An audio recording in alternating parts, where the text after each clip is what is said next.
Welcome back to Sew with Kharis. Alright, okay, we already made our cutting tutorial. If you miss out, kindly watch. Here is my lining. This is my lining, and I have my paper stay ironed on it. You can have your stay. Then what you're going to be doing is to bring out your waist measurement and your hip measurement. Remember to add extra 2 inches to your hip, to your basic hip measurement. Now here's the foam. You're going to be placing the front and the back foam. You're going to be placing it together to join.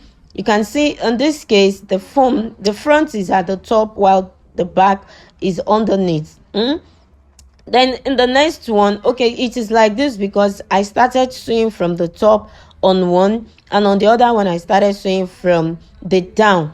Okay, so you're going to see how we are going to place it. So the other one is going to, you can see the other one is going to be facing the front. Now here is my already sewn lining. Lining is still what I'm working with. So the bigger part of your foam is going to the back. Yes, it is going to the back, while the 4 inches is going to the front. Remember to measure out your 3 inches. Remember we took out 3 inches from the skirt, so you measure the 3 inches, then you start sewing your foam on the seam lines on your lining, and then you can also stitch the back and also that of the front like this.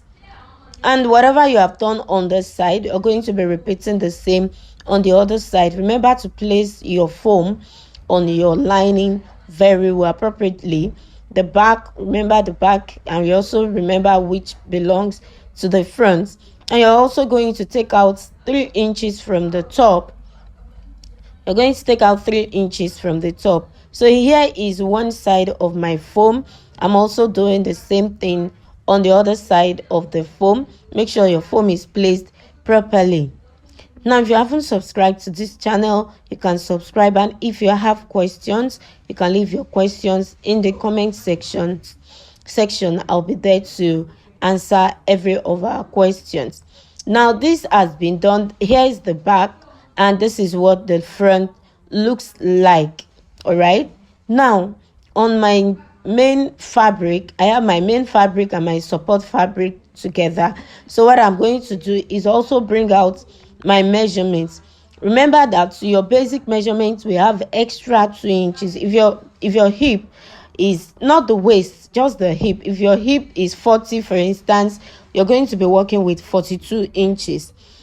So I have confirmed my measurement. Like I told us in the cutting tutorial, I said I am working with a dress, so I am just joining the base to my already sewn top. So if yours is a dress too, then you can go ahead.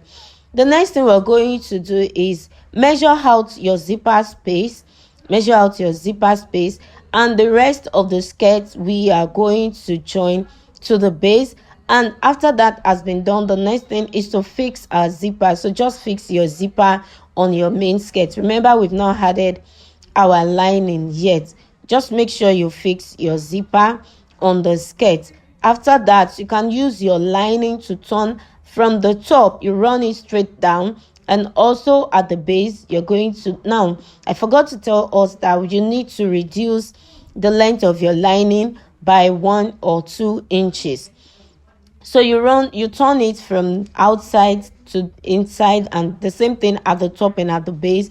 Now we have and you're going to leave a little space at the base of your skirt, so that you can use that space to turn your zipper. You can see you dip your hand, you put your hand through the space that you left, and then you use it to hold your lining and your main fabric that you've joined the zipper, and then you close it up. You can see just like this.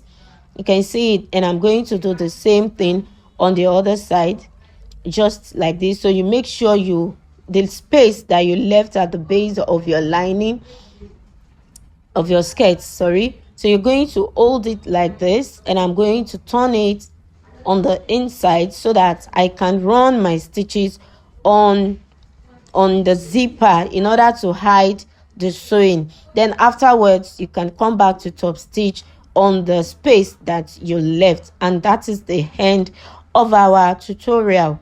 So if you have questions, kindly leave your questions in the comment section. I'm going to be there to answer.